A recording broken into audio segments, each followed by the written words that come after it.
no furobos, damos, furo, bolsa.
Let us celebrate the liturgy of the day.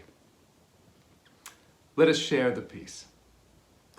May all beings awaken to that peace which is our true home. Let us take refuge. I take refuge in the ground of being within which I live and move and breathe.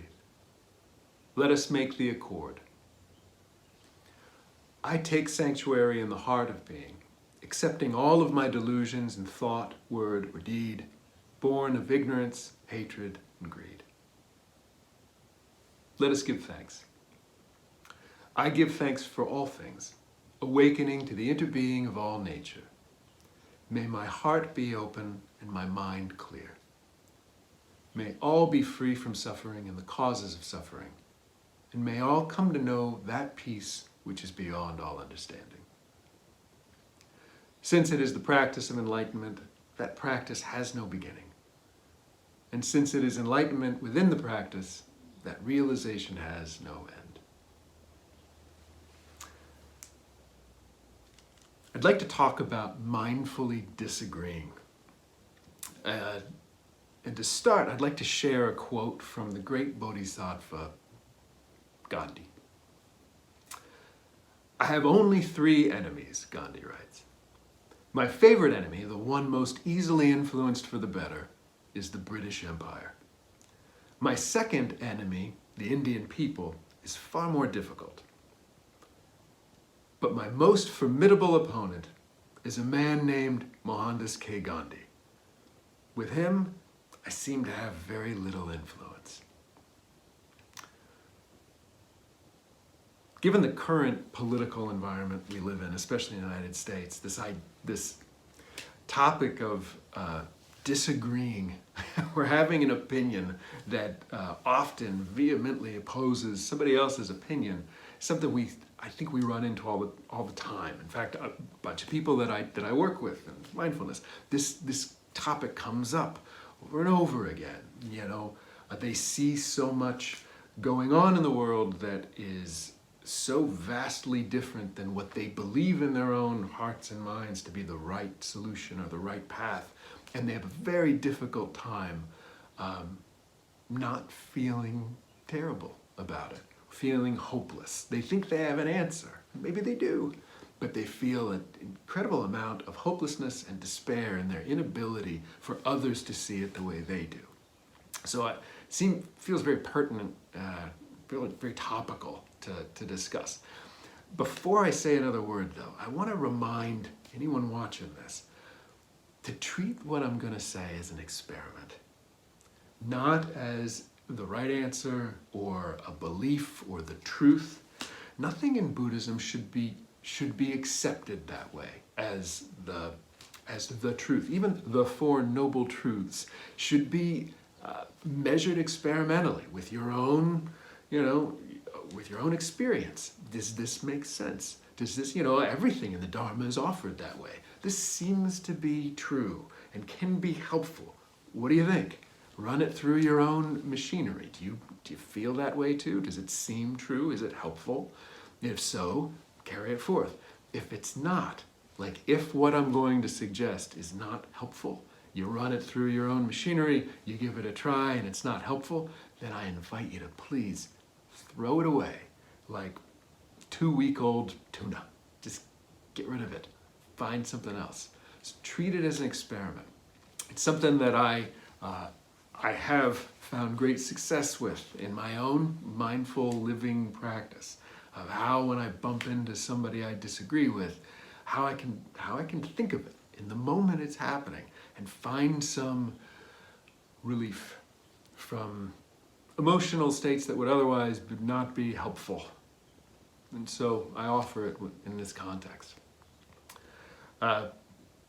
This topic is also pretty close to me. I used to argue with my dad. He passed away a couple of years ago. It's going on a few years ago at this point. But the years leading up into his death, I would go over to my folks' house for a visit, once a week. Some, typical, see him once a week.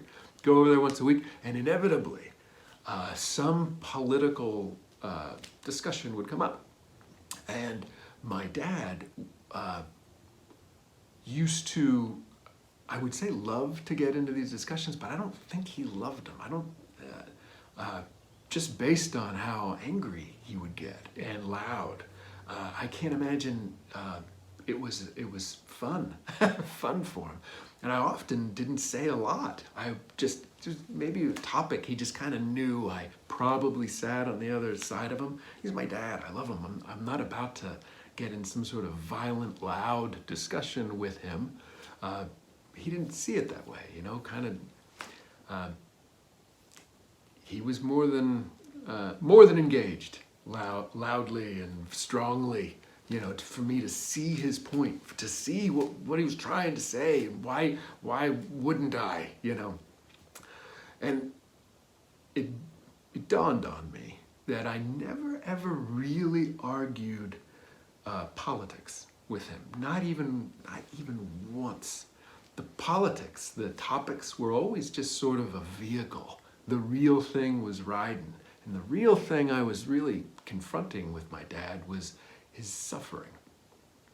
And I think this is true with kind of every single political, emotional argument that I run into. That they're rarely, if ever, about some sort of fact that we're just trying to work out together. What they are is their opinions that are wrapped up in beliefs and stories and conditioning and ego self ways that are no longer just sort of this cold, topic or fact. I'm just, we're just talking about this thing that's out there, and I'm just very passionate about it. What it really is I'm talking about beliefs. I'm talking about something that tunnels very quickly from a Supreme Court decision to an identity that I believe this thing to be true, and I believe it's so true that it is a component that defines who I am here, right? And when you disagree or when you threaten it, you're not threatening an idea, a political idea, you're threatening me. Like, I'm the one at risk. That's when I'm arguing you are arguing who I am. And the topic is just sort of the words we're using, but that's why it gets so hot. That's why it got so hot with my dad. I could see it. I could see, as he got older, in early 80s, that the world looked very differently to him than it once did, maybe when it was more comfortable or it was more predictable, something like that. And so this sort of radical change that he was watching happen was a threat not to what he really thought the country should do, right? or like, my child's best interest. It was bumping right up against who he was as a person. And when I saw that clearly, And I could see that there was nothing about this discussion, air quotes discussion, that was going to be helpful, but rather I was seeing that this is about him. Then I knew that engaging in the details of the discussion weren't going to help anybody. There was never going to be an argument or a well-crafted, well-supported argument that was going to just switch them around and make us, well, boy, I'm glad we talked about that. This was great. It was just, I could see it wasn't going to happen. So I know from martial arts, and I think the best martial arts instructors or martial artists in the world would agree with me, that the very best way to handle an attack is to just not be there when it's thrown, right? Either by getting out of the way or not engaging in the fight, right? That's the best way, right? Everything else, any kind of block or dodge or anything like that, or countermeasure, is really the best of a second place strategy, right? The best one is just to not be there. And so when I saw this with my dad, that really we're talking about his suffering, then I know, all right, I can't engage in the way that he's asking me to engage and hope for a good outcome. It's not. And yet I'm kind of stuck. I'm engaged, right? If the point of this Dharma talk was, so when somebody brings up a topic you disagree with, just run away. That wouldn't be very helpful either, right? Because at some point we've got to engage if we're gonna get anywhere, right? So it's not about that either, but it is about recognizing that meeting suffering on suffering's terms is just fighting fire with fire. And in that same way, if he brings the heat, to make a fire, you need two sticks, right? Let's pretend he's got one. I have to have the other one, right? We're to make the fire, we rub them together. If I don't bring a stick into his stick fight, maybe this metaphor is not going so well. But come on, you get what I'm saying, right? Like we both have to engage in order for it to really ignite, right? If I don't engage in that same way, then I can step out of the way, and maybe there's some other way I can approach this discussion. And what I found is that when I stripped away the idea of suffering and asked myself, what am I left with when suffering is no longer part of it? And I do it to myself, right? I can do it experimentally with my own self. When I strip away my suffering, when I strip away the roots of that suffering, and we know from the Dharma what the roots of suffering are, right? They're right in the liturgy I just said. Suffering is caused by, I want something that I don't have, greed. I don't want someone to have something that they do have, hatred. And the third one, delusion, of which greed and hatred are just sort of versions of. Delusion, not seeing it clearly, not seeing what is going on clearly, right? That's where it comes from. And then when I can strip those things away, what am I left with? Well, I'm left with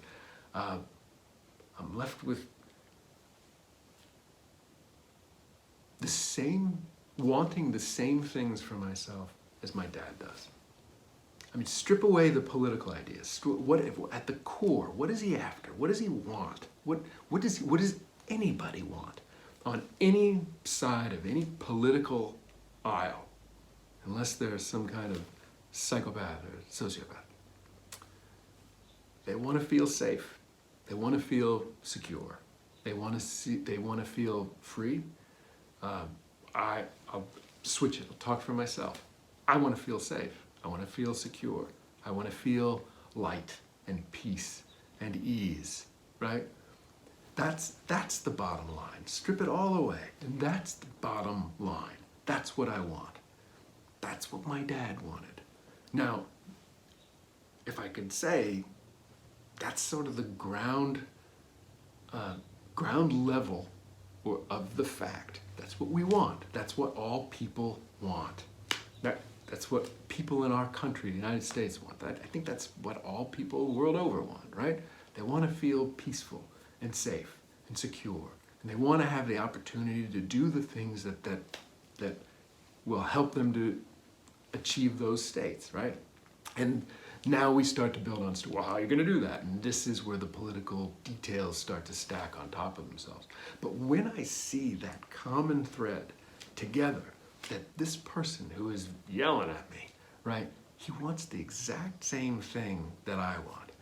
And I don't have to take the bait of the detailed argument where we're just going to fight. I can see him as me. And I can, in this way, start to feel compassionate for him. This is a guy who's suffering. He's yelling at me because he's suffering. This person on social media who's just blasting this argument that is completely something I disagree with, but you can see it. There's anger there, there's frustration, there's a desire to want to fight, right? You can read it right in there. To me, that's suffering. That looks like suffering. It sounds like suffering, smells like suffering. If it's a duck, walks like a duck. I'm screwing up all my metaphors. You get what I'm saying. But here we are, right? I can see that. I can see it. And I can have compassion. And the moment I have compassion for my dad or anybody, that man, where they're coming from is a place of suffering. And I know not to engage, I'm engaging in a whole different level. I can listen. The kinds of questions I ask are way different. You know, if I can get to that level and talk about those things, those bottom ground level things that we share together, then everything changes. And I used to experiment with this with my dad, and ask, Dad, what's the thing that you're really, what is fundamentally the thing that you're trying to get to? And it would always, didn't take very long to get down to that ground floor. I want to be free. I want to live freely. I want there to be opportunity for me and the people I love. I want all of this stuff. He'd use words that I think anybody would use. Now we're talking about something different. Now everything has changed. Now that it's that martial arts move, right? Where instead of blocking, countering, getting in there, what I did is I just stepped out of the way of the punch, right? And talked about something that mindfully we both agree to. Mindfully is stripped away of suffering, is rooted in something awakened, right? Love, compassion, and gratitude, and joy. That's what we want. That's what he wanted, that's what I wanted. So I experimented with him and it worked. So then I took it to other places. And here, please hear me clearly, I'm not suggesting this is a path to win arguments. It's not that. It's not that. It's a way to encounter arguments and exist in them in a way that, at least for myself, doesn't have the heaviness of a fight.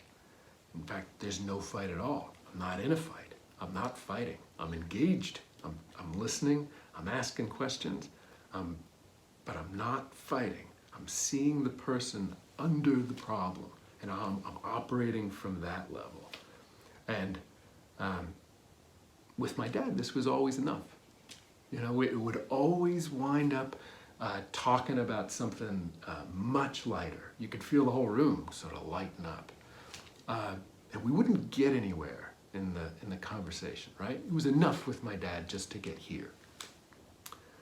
But if folks that aren't my dad, then I suggest this is a good place to start, right? If we can get to this place where we identify, and we form explicitly, raise them up. This is what we're interested in. We're interested in this awakened state that you get to have it and I get to have it, and how can we do that together? If we use that as the starting point for whatever details we want to discuss next, we may disagree on the details, but the whole vibe is much, much different. So what I'm suggesting is see the person underneath the argument. See the suffering in the vehemence of the words they're using. know that they're doing it because they believe that their very identity is threatened. And if you see that, try to meet it with some compassion and see, oh my gosh, I don't want to hurt anybody. I don't want to take away their very identity. I also, recognize that those identities might not be formed on the healthiest stuff. And by fighting them, that's not gonna help them with that issue either. So what can I do instead? And of course, if I can listen with compassion, if I can see the person underneath it, it seems to be a good place to start. I hope that's helpful. Reminded me in closing of another quote. If you've ever read sort of a seminal classic in spiritual literature, Ram Dass, his book Be Here Now. Pretty cool book. It's square. You turn it vertical and you kind of read it vertically. It's made out of grocery bag paper. Pretty interesting. And there's a panel in that book where he talks about this, where he says, if you're in polarity, duality, then you're creating polar opposites. And he says that hippies create police, and the police create hippies. They have these opposite beliefs, and they go against each other, and it is just that creates the polar opposite between the two of them. And he suggests that you can only protest effectively when you love the person whose ideas you're protesting against as much as you love yourself. He wrote this back in 1971 or something like that. And I believe that still holds as true today. I hope this was helpful.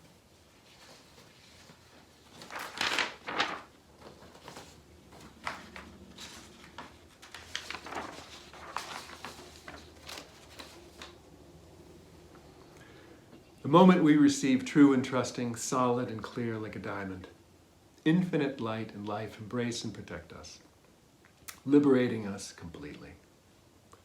Let us take the 4 immeasurable vows. Sentient beings are numberless. I vow to liberate them. Delusions are endless. I vow to end them. The ways of compassion and wisdom are boundless. I vow to embody them. The way is unattainable. I vow to attain it. Let us take the precepts for the community of the Bodhisattva's vow. I allow my true self to manifest in all aspects of life. I take complete responsibility for my own life, for all of my actions. I affirm my personal being and acknowledge it as a path to awakening and freedom. I embrace all aspects of my personal being, including my shadow, so that they may be transformed. I affirm an attitude of openness to my true self, even in the midst of suffering. We'll now chant the Nembutsu for just a few breaths. If this is the time at your home altar, if you'd like to offer incense, now is the time. And then we'll sit in silent meditation, zazen, for just a few breaths. Won't take it too long.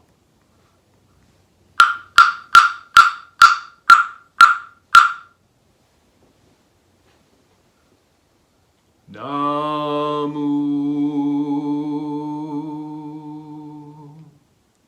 Amida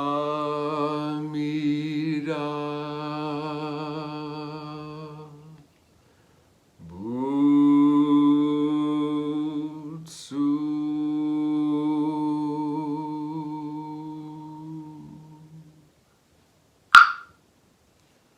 Namu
remembering that we never practice alone or merely for ourselves, let us offer the merits of our practice by reciting the Bodhisattva's Gatha.